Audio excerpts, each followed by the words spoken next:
Alright, I'm going to make it simple. I'm going to make you the best paladin you can possibly be. This is the Paladin Masterclass. Let's go. Alright, so the first thing you want to do is optimize your UI so everything is easily available to you. I'm going to show you my UI right now, that way you guys get some ideas on what you should look for, but keep in mind you can completely copy mine if you want. It's no big deal. Obviously you can set this up however you like, but for myself this is what works best. You have the party list on the top left hand side with alliance groups 1 and 2 just above that. It is a little off-centered so that when you're out of the UI menu screen, it does show up lined up perfectly. Just below that, you have your status info, other, which is buffs from food, and anything else like free company buffs will show up here. Your status info, enfeeblements will show up below that, and then your enmity list, basically anything that your party engages into, will show up here. My progress bar will be just below my character, and my focus target bar, basically anything that I have a focus when I'm healing or tanking, will be just below that. Just below that, I have my oath gauge, or pretty much any gauge, but this is where I look primarily to see what's going on. I did open up a hotbar number 5, and this is basically my emergency button list, so when I use my limit breaks or any other things that I need, I just go ahead and click on those instead of actually pressing them through the hotbar.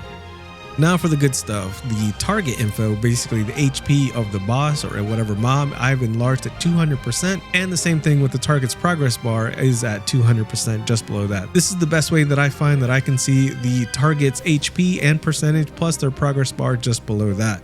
That way I never miss it. Status enhancements for myself, I like to keep right here. I don't know why, but it does work really great for me. You're going to want to put this wherever works best for you. And then the target info status just above the target information, and then notices will be above that.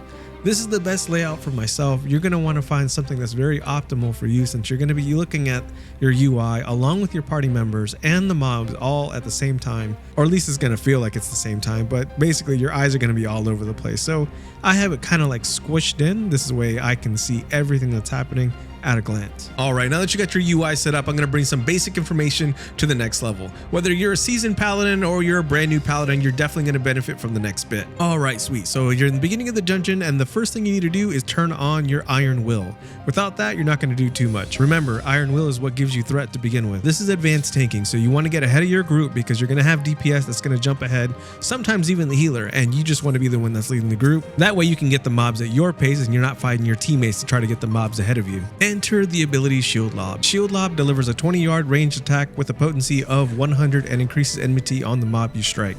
In case you don't know what 20 yards looks like, I've positioned myself 20 yards away from the striking dummy for reference. So once you've cast Shield Lob at one of the enemies, the next thing you want to do is time your first AoE attack in the center of the pack.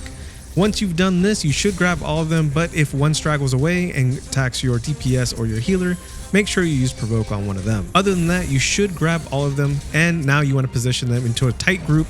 That way your DPS can attack them all fully. You don't want to have them spread out. So position yourself, sometimes wandering around a little bit, just so they bunch up into a center tight spot. Alright, now that you're in position to take down your enemies, it's time to effectively cycle between your defensives, but first, let's understand what we have in our arsenal. Number 1, Reprisal. 60-second cooldown, reduces damage dealt by nearby enemies by 10% for 15 seconds. Number 2, Bulwark. Has a 90-second cooldown and blocks incoming attacks for 10 seconds. Number 3, Rampart. 90-second cooldown, reduces damage taken by 20% and increases healing actions on self by 15%. This lasts for 20 seconds. Number 4, Guardian. Has the longest cooldown of 120 seconds, but it reduces damage taken by 40% for 15 seconds. It also creates a magic barrier which nullifies damage equivalent to a heal of 1000 potency. Nothing too crazy here. Number 5, Holy Sheltron. This has a 5-second cooldown but requires 50 oath gauge to cast. Reduces damage taken by 15% for 8 seconds. It also provides a secondary buff which is called Knight's Resolve, and this reduces damage taken by 15% for 4 seconds. So technically you're at 30% reduced damage for 4 seconds, and then the remaining 4 seconds it goes down to 15%. Knight's Benediction gradually restores HP with a 250 cure potency for 12 seconds. So as you can see, Holy Sheltron is actually pretty useful. Just keep in mind that it does cost 50 oath gauge to cast. Understanding what your defensives do and their cooldown timer will be important in prioritizing your defensive rotation.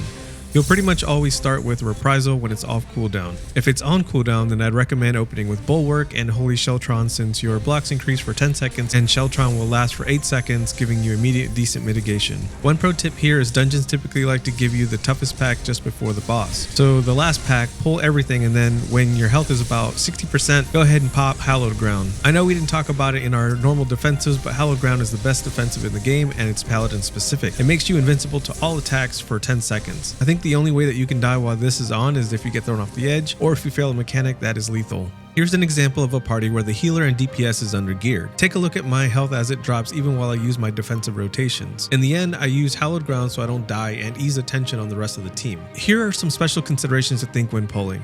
Your rotation won't always be the same. The circumstance can change based on how well your healer is geared and how well your DPS is geared. If they're really geared, you won't use your defensives as much since mobs will die quickly. If they're under geared, you'll need to manage your defenses better and probably use up your resources quicker. You'll also need to use self-healing by using Clemency when it procs or even as a hard cast. Don't let this scare you off, since the most important thing is to remember that your job is to absorb damage from the rest of the team and to keep yourself alive so the rest of the team stays alive. You got this. Alright, now that you got a decent understanding of that, let's talk about building up your oath gauge. You essentially have 4 rotations you'll use regularly as a Paladin tank.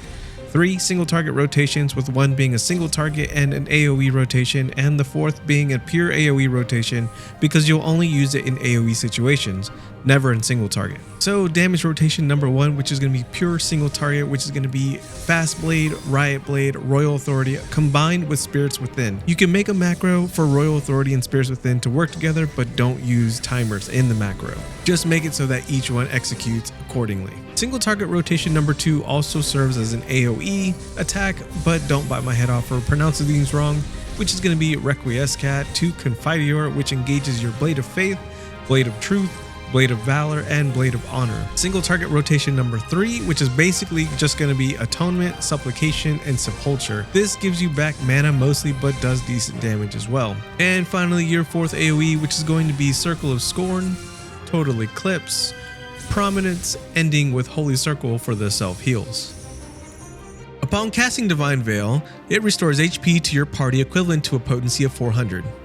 It also creates a barrier around yourself and all party members near you for 30 seconds that absorbs damage equivalent to 10% of your maximum HP. For example, if you have 48,000 HP, then every person in the group is going to receive a damage reduction of 4,800, if that makes sense. Now let's compare that to Passage of Arms. Passage of Arms increases your block rate to 100% and creates a designated area in a cone behind you for 18 seconds.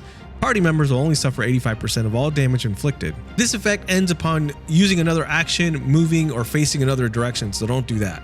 Passage of Arms puts a buff on the party members that decreases the damage they take.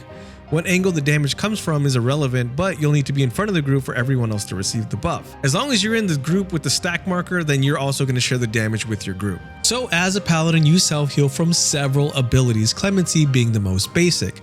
But you also have your Blade of Faith combo and your combo finishers that end with Holy Spirit and Holy Circle. Don't forget that while Sheltron is up, you also have a passive self-heal, which is pretty great. Then you have Cover, which is the opposite of a heal, technically, but you're going to use it whenever you want to take all the damage for someone else in your group, because it's, in my opinion, the tankiest ability that you have available in the game. Like, you're taking all the damage for someone else. Nothing screams tank more than that. Alright, so let's break it all down right now. You put on Hate Me mode, you slap the happy out of every mob there is leading up to the bosses while covering your allies, doing a better slapping in the process. Healers are your friend, your best mate, so treat them well by mitigating your damage for yourself and the group. Rotate your damage, but realize it's not robotic. Things will get switched up all the time. You may even be in one rotation only to change into another one. Cover those needing covering. Remember your self-heal abilities and remember which defensives you have, including your Superman ability, aka Hollowed Ground. If you really want to be proactive, learn boss fights ahead of time, but no, it's not necessary as long as you're paying attention to boss mechanics and the abilities that they do. Learning what to do in a dynamic situation and during mechanics is what separates you from the flock. Now go out there and be the best Paladin you can be. I'll be making other Masterclass videos like this one for other jobs in Final Fantasy XIV, so if you have feedback for me, whether it's positive or it's negative, let me know in the comments down below. I'll read all of them. If you ever want to talk a little bit more about Final Fantasy with me, you can catch me on Twitch. Other than that, that's all I got. Thank you so much for watching. Be beautiful, stay awesome, and I'll catch you guys in the next one. Peace.